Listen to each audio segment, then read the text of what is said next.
Eu não misturo. Uhum. Eu não misturo, sabe? Quando eu gosto, e aí, sabe, eu não misturo com a política, não. Meu irmão era adversário meu irmão era de outro partido político, sabe? Então, qual era o pacto meu com meu irmão Frechica? Ele está vivo ainda, tem 79 anos. Falava, Frechica, é o seguinte, a gente não discute política em casa. Quando a gente se encontrar, é pra gente conversar de outras coisas. É pra sabe? ser irmão. E não discutir. Ele era do Partidão e eu era do PT. Mas às vezes Mas não fora dava de uma casa, discussão, vocês- Não, lá em casa a gente não discutia. Não discutia. Porque senão você não vive bem.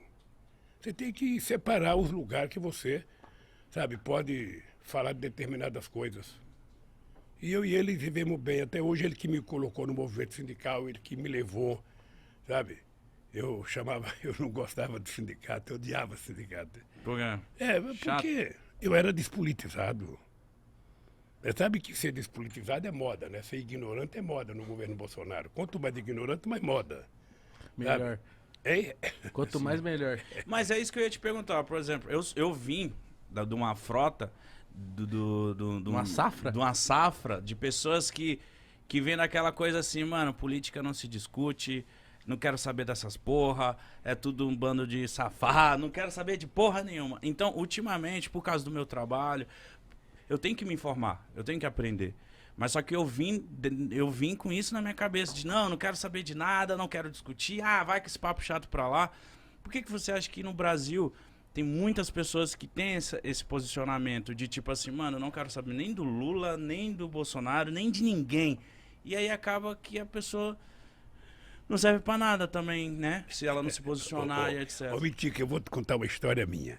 Em 1978, eu comecei a ficar famoso porque nós fizemos as primeiras greves dos metalúrgicos no ABC.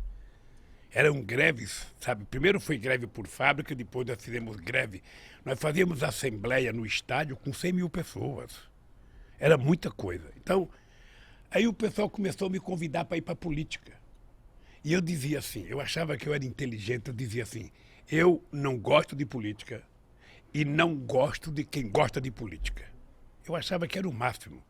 A imprensa batia palma, eu saía na primeira página dos jornais, finalmente surgiu um operário que não gosta de política, ele não quer o poder, ele só quer melhorar um pouquinho o salário dele e tal. Aí, cara, foi passando 3, 4 meses, eu estava na rua fazendo campanha, sabe para quem? Pro Fernando Henrique Cardoso. Por quê? Porque ele era candidato ao Senado, sabe? Ele disputava com o Montoro e com o Cláudio Lembo. E ele tinha votado do exílio, era uma figura interessante, porque era mais jovem, porque era um cara mais à esquerda, sabe? Mais à esquerda, mas depois ficou mais à direita e tal. Mas eu tinha uma boa relação com ele, e não foi ele que pediu para mim, não. Fui eu que fui pedir para ele para apoiá-lo. Eu e muitos sindicalistas. Aí depois eu descobri que se a gente não cria um partido político, a gente estava ferrado. Porque você nunca pode esperar que alguém faça por você aquilo que você mesmo tem que fazer. Então você fica esperando que o Congresso Nacional aprove as coisas boas para o país. Você já parou para analisar quem é que está no Congresso Nacional? Você já viu o prontuário de cada um? Você já viu a ficha de cada um? Você já viu a origem de cada um? Se você não vê isso, você não vai saber votar. Se você não vê, você vai votar equivocadamente. É como se você fosse colocar uma raposa no seu galinheiro achando que a raposa vai engordar as galinhas. Não vai, vai comer as galinhas. Então eu descobri que era preciso fazer um partido. Descobri porque eu fui no Congresso brigar para não aprovar uma lei. E quando eu cheguei lá, eu percebi que não tinha nenhum trabalhador. Aí então eu comecei a fazer política, sabe? Eu fui gostando da política, e eu achei que era o caminho. Se você está descontente com alguma coisa, é através da política que você vai mudar. Sabe? Então você tem que participar, você tem que saber como participar. Sabe? E quando eu digo isso, ô Mitica, eu digo o seguinte, veja, eu não acho que um artista, eu não acho que um cara tem que dizer eu voto em fulano, não tem que dizer nada, ele tem que ser profissional, fazer o programa dele, dizer o que ele bem entender. Ele é político na hora que ele vai votar, a não ser que ele queira assumir publicamente a tarefa. E eu então fui. E depois você pensa que eu imaginei ser candidato a vereador uma vez? Nunca me passou pela cabeça. Mas quem te incentivou? De você virar um candidato a vereador? Veja, eu não fui vereador. Eu fui candidato a deputado a governador de São Paulo em 82. Eu, Franco Montoro, Reinaldo de Barros, Cláudio, Jânio Quadros. Era assim, eu fui candidato. Eu pensei que eu ia ganhar as eleições. Cara, sua eu estava primeira foi famoso, de eu estava governador? famoso por causa das greves. Eu estava famoso. Eu ia para o interior de São Paulo, era gente na rua aqui. As pessoas não imaginavam como é que eu juntava tanta gente na rua. Eu dava autógrafo. Tinha um livro que foi lançado meu chamado Lula, Entrevistas e Discursos. Eu descia do palanque, lá tinha que dar autógrafo, sabe? Eu pensei que eu ia ganhar as eleições. Puta merda, só tive 10% dos votos. Fiquei em quarto lugar, perdi até do Jânio Quadros. Mas de primeira? Mas eu achei que eu Tava ia ganhar. convicto. O comício do encerramento da campanha no Pacaembu. Você não tem noção a quantidade de gente. Que ano que era, Lula? 82. 1982. Você não tinha nem nascido, cara. Não. Até eu tinha nem nascido. Não tava. Aí eu fui lá e aquela multidão de gente, sabe? Falou, Eu já falava, era meu. Porra, vou ganhar as eleições. Já me via como governador.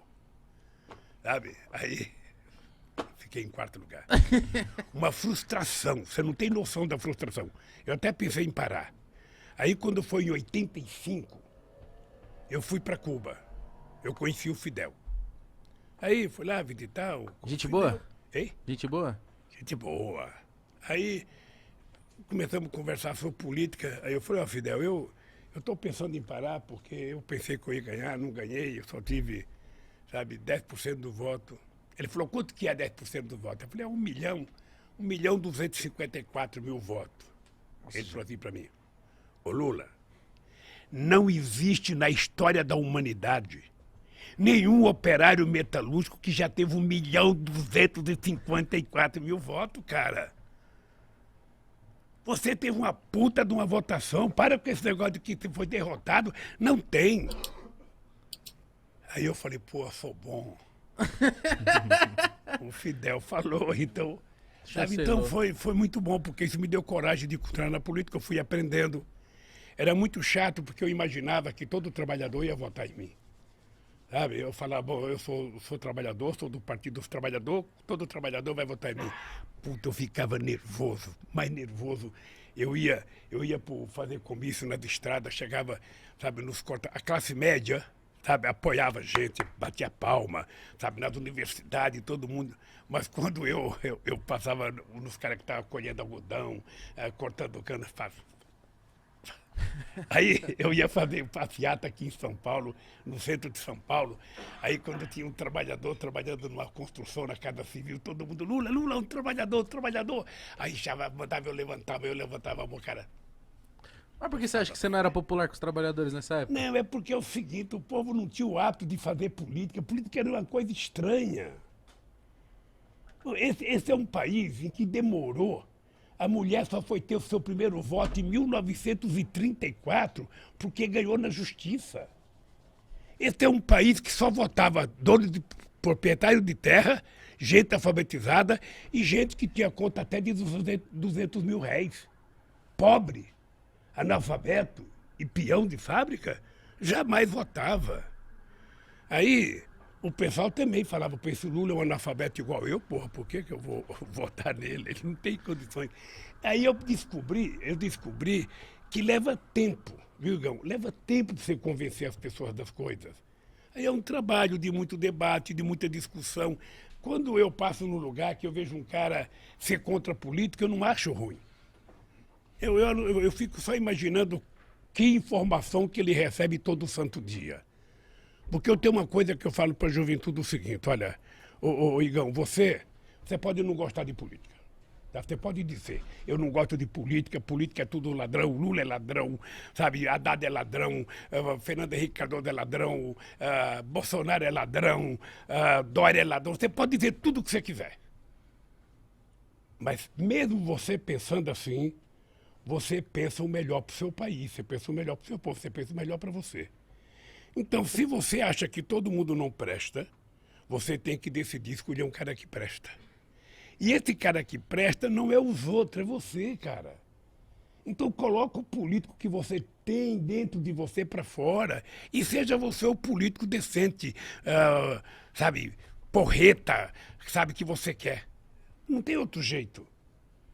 Você não pode querer que eu seja a pessoa que você quer que eu seja. Não, eu sou eu. Agora, se você quer um cara top, Aí é você, Mitico, é você, Igão. É assim que se faz as coisas.